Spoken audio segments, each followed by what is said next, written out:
that value since 1913, since we got the private Federal Reserve. A lot of that loss has happened just the last few years. We're seeing an acceleration. Now even mainline economists and analysts are mirroring your breakdown, dealing with the end of the dollar. Now we see China's yuan exploding. We now see countries from South Korea to Russia moving away from the dollar. Saudi Arabia is starting to move away. It looks like that big event you've been warning about is getting closer and closer. Can you speak to collapse and what's going to happen if the dollar does devalue, sir? Well, you're certainly right. It's getting much, much closer, and it's not just a few third world countries or, in the past, you've reported on it before, when Iran and Iraq would do it, then they'd get punished. Oh, you can't give up on the dollar, don't take on the dollar.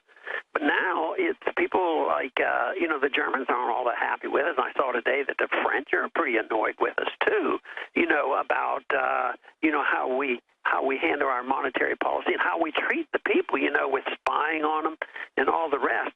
But this whole episode of with Russia right now over Ukraine, it's probably the stupidest policy conceivable that we want to provoke a war with Russia, put on sanctions, and then they're not going to take that. And then all of a sudden, oh, you mean they can make an alliance with China and India? And they are. It probably takes a little while to do that, but that's what the plan is, and I think the numbers are coming together. I think Brazil wants to be involved with that, and it's a growing effort because I think there's a build-up hostility with America because we've been bullying the world, but nobody's been strong enough to take us on, especially since the breakdown of the Soviet system, that we have been the kingpin. So economically and militarily, nobody can say boo. But once they see that our economy is in trouble and they have a chance to do something, they get sick and tired of these sanctions that are put on countries because we tell them, nope, you can't talk, you can't trade with Russia, you can't do this.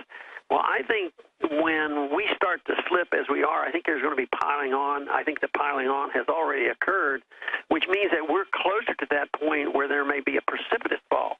You make the right points. The Fed has orchestrated about a 98, 99% devaluation already, but it's still a dollar is a dollar today. What if you lose the rest of it and 100% or a large portion of what we have left? That's a big deal.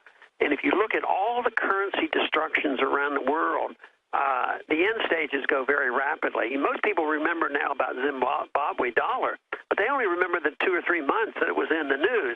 But they had been doing that for a lot of years, and then confidence is lost. There's still enough confidence in the dollar that tomorrow you're not going to read where everybody dumped the dollar. But I think there's central banks now buying up gold. Russia mines it and they keep it. China buys the gold. India's always bought gold, and a lot of other people do. But our banks, the Western banks, the European banks, and of course the United States claim that there's no need for that. We're not going to buy it. But who knows what they're doing behind the scenes? I suspect that they're doing the same thing. That's right. Zimbabwe went in just the space of a year, about 5 years ago, and it's still bad, from inflation where it took 1 million of their currencies to buy a loaf of bread to $1 trillion. We just showed some of those $1 trillion notes on screen, and their answer was total totalitarianism.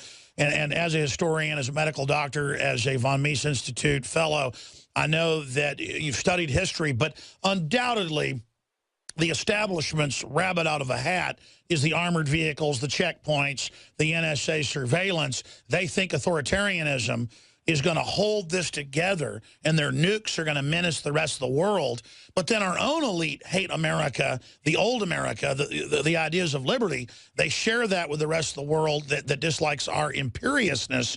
So it's a very bizarre mix of factors where the establishment's trying to shut off our power plants, Cloward and Piven, our governmental system is bankrupting them in a power grab. But I sit back looking at the wide spectrum, and I see the elite undermining their own empire that gave them their power. So it really seems like a evil system that doesn't even know what it's doing, or does it? Can they pull a rabbit out of the hat, Dr. Ron Paul? No, temporarily they will, but they think they are omnipotent because they get away with it for so long. But eventually, the markets and the people catch up with them. Just yesterday, I don't know if you noticed, there was a hearing in the banking or the Financial Services Committee about auditing the Fed. Of course, they wouldn't use my bill to audit, and they bring up with this crazy scheme that they can do it by a formula. And as long as the Fed follows this formula, which is just another form of economic planning, and they did this because the Fed's 100 years old, and they said, now it's time for reform. But they were pretending this was audit, had nothing to do with audit, although they used that language. I sent in my, my dissenting views, and they did take them, and they put them in the record, but they really didn't give it a serious discussion. And the big thing is the Paul Brown, congressman has the bill that I had for a long time. He has 224 co-sponsors, enough to pass the bill, and they wouldn't even bring that bill up and contemplate it. They bring up this other crazy thing of a price rule. A lot of economists say that it isn't that the Fed doesn't have a policy, they just lie to Congress and the public about what their policy is, and that they're already involved in a controlled collapse right now. And most economists I interview, a lot of them prestigious, say we've really been in a depression since 2008 in most sectors. Dr. Paul, you've given us a pretty accurate prognosis going back decades ago. What do you think our current real economic state is? Well, I think it's in total shambles, and of course they sort of downplayed that when I said in 08 during the 08 campaign that we were already starting in a recession. Of course, the Republicans were in charge, so that was a really bad thing to say.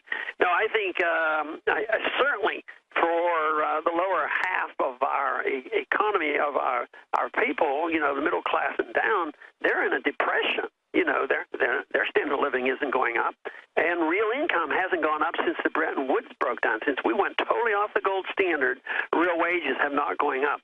Nominal wages do, but real wealth accumulation, goes to the wealthy class deal in Wall Street.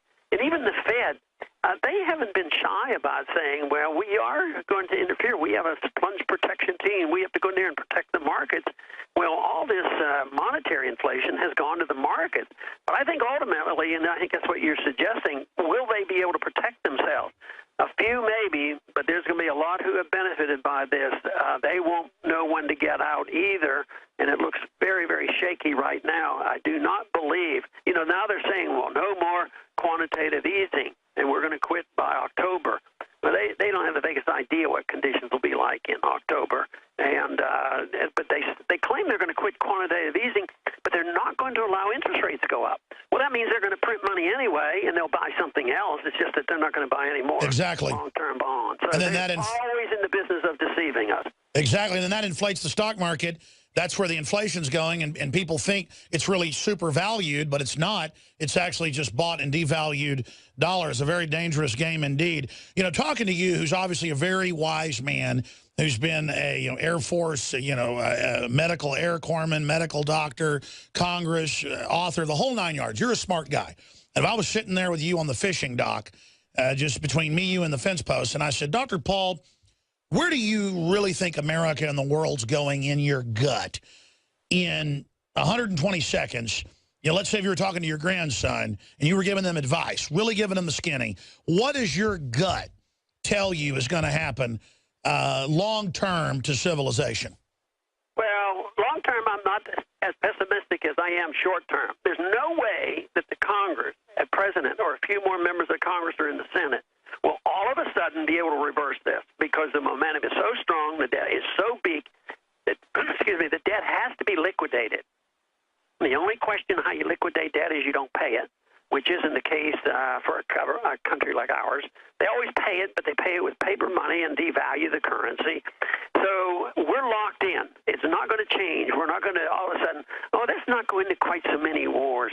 Let's wean ourselves off of the welfare state and the warfare state, and let's gradually go back to the gold standard. It's not going to happen.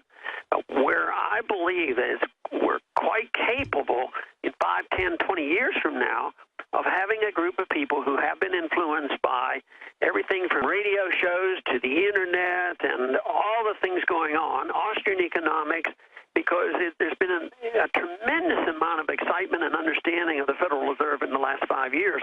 So since ideas do have consequences, it's worked in the past, so I'm holding out with a tinge of hope and conviction that if we keep fighting the battle of ideas, that we will then influence enough people that they will only endorse a government that presents a case of freedom for the individual, get out of these wars, sound money, and maybe paying a lot more attention to the